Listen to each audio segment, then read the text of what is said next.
இந்த காணொளி யாருக்கு ரொம்ப முக்கியமான காணொளியோ இல்லையோ, நாம் தமிழர் கட்சி தம்பிகளும், நம் தமிழர்களும் இறுதி வரை பார்க்க வேண்டிய மிக முக்கியமான காணொளி. அதாவது, அண்ணன் சீமான் அவர்கள் வந்து ஒரு மிகப்பெரிய போராட்டத்த நான் கையில எடுப்பேன்.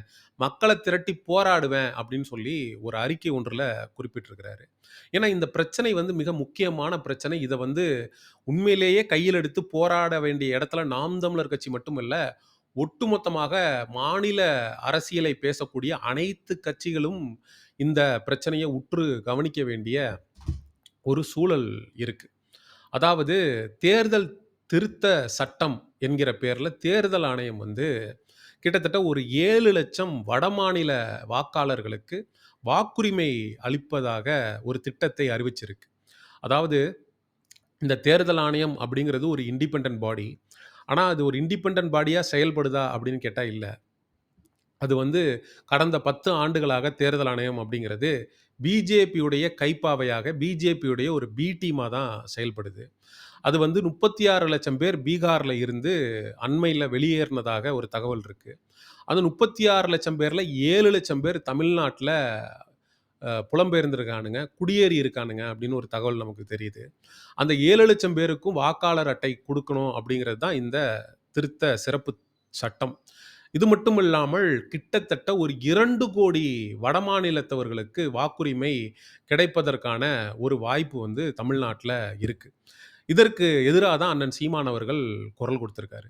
இது நாம் தமிழருக்கு மட்டும் ஏற்பட்டிருக்கக்கூடிய பிரச்சனையா? இது நாம் தமிழருக்கு ஏற்பட்டிருக்கக்கூடிய பிரச்சனை மட்டுமல்ல. இங்க இருக்கக்கூடிய மாநில அரசியலை பேசக்கூடிய அனைவருக்குமான பிரச்சனை. இது வந்து டிஎம்கேக்கு, ஏடிஎம்கேக்கு இப்ப ஆரம்பிச்ச தாவேகா தொடங்கி விசிகால இருந்து அனைவருக்குமான ஒரு மிகப்பெரிய பிரச்சனை அப்படிங்கிறதுல நமக்கு மாற்று கருத்தே இல்ல. ஏன்னா 6,50,00,000 பேர் வந்து தமிழகத்துல வந்து வாக்காளர்களாக தமிழ் வாக்காளர்கள் இருக்காங்க. இதுல 2,00,00,000 பேர் வந்து வடமாநிலத்துல சேர்ந்தவன் வாக்கு செலுத்துறான் அப்படின்னா, அவன் எந்த கட்சிக்கு வாக்கு செலுத்துவான் அப்படிங்கிற கேள்வி வந்து மேலோங்கி இருக்கு. கண்டிப்பா வந்து அவன் நாம் தமிழருக்கு வாய்ப்பே கிடையாது. ஒருத்தன் கூட நாம் தமிழருக்கு போட மாட்டான். நடுவுல கூட ஒரு வடமாநிலத்தவன் கேட்கறான், "தமிழ் அப்படின்னு எழுதுறா" அப்படின்னா, "சீமான் கட்சியா?" அப்படின்னு கேட்கறான். அப்ப அவனுக்கு தெரியுது, அவன் சீமானுக்கு வாக்கு போடக்கூடாது. தமிழ்ன்னு பேசுறவன்லாம் சீமான் கட்சிக்காரன் அப்படின்னு வடமாநிலத்துல இருக்கவன் நெனச்சுக்கிட்டு இருக்கான். அவிங்க சைட்ல இருந்து நமக்கு ஒரு வாக்கு கூட வர்றதுக்கு வாய்ப்பில்ல. இது தமிழ் தேசிய அரசியலுக்கு ஒரு மிகப்பெரிய பின்னடைவாக பார்க்கப்படுகிறது. சரி, அவன் நாம் தமிழருக்கு தான் வாக்களிக்கல. அவன் வந்து டிஎம்கேவுக்கோ, இல்ல ஏடிஎம்கேவுக்கோ, இல்ல புதுசா வந்திருக்கிற விஜய்க்கோ அவன் வாக்களிச்சிட போறானான்னு கேட்டா, அதுவும் கிடையாது. மாறாக அவன் யாருக்கு வாக்களிப்பான்னா, ஒண்ணு காங்கிரஸுக்கு வாக்களிப்பான், இல்லாட்டி பிஜேபிக்கு வாக்களிப்பான். ஆனா கடந்த 10 ஆண்டு காலமாக வடக்கன்ஸ் வந்து அதிகமாக வாக்களிச்சு வருவது யாருக்குன்னு கேட்டா, பிஜேபிக்கு தான். அப்ப பிஜேபி வந்து தமிழ்நாட்டுக்குள்ள நுழைய முடியல. என்னென்னமோ பண்ணி பார்த்தாங்க. ஏடிஎம்கேவ பலவீனப்படுத்தி பார்த்தாங்க. அ முருகன கையில எடுத்தாங்க. மத பிரச்சனைகள கையில எடுத்து பார்த்தானுங்க. தமிழ்நாட்டில தலைகீழ நின்னு தண்ணி குடிச்சு பார்த்தானுங்க இந்த சங்கிங்க. ஒண்ணுமே பண்ண முடியல. இப்ப இந்திய திணிக்க முடியல. இப்ப வந்து இந்திக்காரன திணிக்கலாம் அப்படிங்கிற ஒரு முடிவுக்கு இவனுங்க வந்ததாக தெரிகிறது. ஒவ்வொரு நாளும் தமிழ்நாட்டுல லட்சக்கணக்குல இந்த வடமாநிலத்தவர்களுடைய குடியேற்றம் அப்படின்றது வந்து கட்டுப்படுத்த முடியாத அளவுக்கு போய்க்கிட்டு தான் இருக்கு. வந்து குடியேறவன் ஏறிக்கிட்டு தான் இருக்கான்.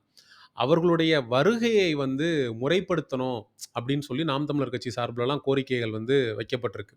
இல்லைன்னா தமிழர்கள் வந்து தங்களுடைய சொந்த மண்ணிலேயே அகதியாக மாறக்கூடிய ஒரு சூழ்நிலை ஏற்படும் அப்படிங்கிறதுல நமக்கு மாற்று கருத்து இல்ல.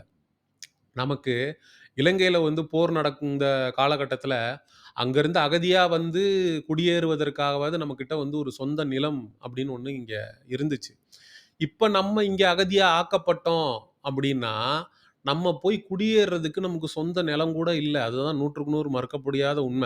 இந்த வடக்கன்ஸ் தொழிலாளர்கள்னால தமிழ்நாட்டு தொழிலாளர்களுடைய ஊதிய உரிமை, பணி உரிமை இதெல்லாம் பறிக்கப்படும். ஒரு மிகப்பெரிய பாதிப்பை ஏற்படுத்தும் அப்படின்னு சொல்லி, அண்ணன் சீமான் அவர்கள் இதெல்லாம் கண்டிச்சு ஆர்ப்பாட்டங்கள், போராட்டங்கள் எல்லாம் முன்னெடுத்தப்ப கிண்டல் பண்ணானுங்க. எள்ளி நகையாடுனானுங்க. அப்ப பார்த்தோம்னா, கிழக்கனோ, வடக்கனோ, மேற்கனோ, தெற்கனோ எல்லாமே ஒண்ணு தான். யாதும் ஊரே யாவரும் கேளீர் அப்படின்லாம் வந்து சமூக ஊடகங்கள்ல வந்து இவனுங்க வாய்க்கிலேயே பேசிட்டு இருந்தானுங்க. அப்படி வாய்க்கிலேயே பேசிட்டு இருந்தவனுங்க தான் இன்னைக்கு வயித்துலயும் வாயிலயும் அடிச்சுட்டு அழுதுட்டு இருக்கிறானுங்க. ஏன்னா, இவனுங்க வந்து வக்காலத்து வாங்குன வடக்கன்ஸ் வந்து இவனுங்களுக்கே ஓட்டு போட போறதில்ல. இவனுங்க ஓட்டு பூரா வந்து ஒண்ணு பாஜகவுக்கு போகும், இல்லாட்டி காங்கிரஸுக்கு போகும். அதான் 100க்கு 100 மறுக்கப்படாத உண்மை. இப்போ வாயில உட்காந்து அடிச்சுட்டு உட்காந்துருக்கிறானுங்க. இவனுங்களுக்கு எந்த விதமான கட்டுப்பாடும் இல்லாம ஆதார் கார்டையும், அதுக்கப்புறம் வந்து ரேஷன் கார்டையும் குடுத்ததனுடைய விளைவு தான், இன்னைக்கு எளிதாக வாக்காளர் அட்டை வாங்குற நிலைக்கு இவங்க வந்துட்டாங்க. அது வாக்காளர் அட்டை அப்படிங்கிறது வெறும் வாக்காளர் அட்டை மட்டுமல்ல. அது வந்து தமிழ்நாட்டின் அதிகாரத்தை, அரசதிகாரத்தை தீர்மானிக்கக்கூடிய உரிமை சாசனம் அப்படிங்கிறதுல நமக்கு மாற்று கருத்தே இல்ல. அப்படிப்பட்ட உரிமை சாசனத்தை பறிகொடுப்பது என்பது தமிழர்கள் தங்கள் இறையாண்மையை இழப்பதற்கு ஒப்பான ஒன்றாகும் அப்படிங்கிறதையும் அண்ணன் சீமான் அவர்கள் தெள்ளத் தெளிவாக அவருடைய அறிக்கையில குறிப்பிட்டிருக்கிறாரு. அதாவது இந்தியா என்பதே வந்து பார்த்தீங்கன்னா, பல தேசங்களுடைய ஒரு ஒன்றியம் தான் இந்தியா. இந்த நாட்டினுடைய அரசியலமைப்பு வரையறை பார்த்தோம்னா, மொழிவாரி மாநிலங்களாக தான் அந்தந்த மாநிலங்கள் வந்து பிரிக்கப்பட்டிருக்கு. ஒரு எடுத்துக்காட்டுக்கு சொல்லணும்னா, தமிழ்நாடு தமிழர்கள், கர்நாடகால கன்னடிகாஸ், கேரளால மலையாளிஸ், ஆந்திரால தெலுங்கர்கள் அப்படின்னு சொல்லி அந்தந்த மக்கள் அந்தந்த மண்ணில் வசிக்கிறாங்க. அந்தந்த தலைவர்கள் வந்து அந்த மண்ணை ஆளக்கூடிய ஒரு சூழல் இருக்கு. இங்க வந்து மாற்று மாநிலத்தவர, குறிப்பாக வந்து வட மாநிலத்தவர கிட்டத்தட்ட ஒரு 2,00,00,000 பேர நீங்க வாக்காளர்களா மாத்துறீங்க அப்படின்னா, அது வந்து தமிழ் மக்களுக்கு இழைக்கப்படக்கூடிய ஒரு மாபெரும் அநீதிங்கிறதுல எந்த விதமான மாற்று கருத்தும் இல்ல. இந்திய தேர்தல் ஆணையம் வந்து இது மாதிரியான நடவடிக்கைகள வந்து கைவிடணும். ஏன்னா, இது வந்து ஒரு பாஜகவுடைய திட்டம் அப்படிங்கிறது அப்பட்டமா தெரியுது. இது வந்து தேர்தல் ஆணையமா செய்ற மாரி தெரியல. இதுக்கு பின்னாடி பாஜக தான் தான் ஆள முடியாத மாநிலங்கள்ல இது மாரி தேர்தல் ஆணையத்த பயன்படுத்தி, இவ்வளோ கீழ்த்தனமாக இறங்கி வேலை செய்யுதுங்கிறது அப்பட்டமா தெரியுது. அதனால இத கைவிட வேண்டும் அப்படின்னு சொல்லி அண்ணன் சீமான் போன்றவர்கள் அறிக்கைய வெளியிட்டிருக்கிறாங்க. நாம் தமிழர் கட்சி தம்பிகளும் இத வந்து தெளிவா புரிஞ்சுக்கணும். இப்படிப்பட்ட ஒரு அரசியல் நடக்குது. சைலன்ட்டா சங்கிங்க வந்து ஒரு வேலைய பார்த்துக்கிட்டு இருக்காய்ங்க.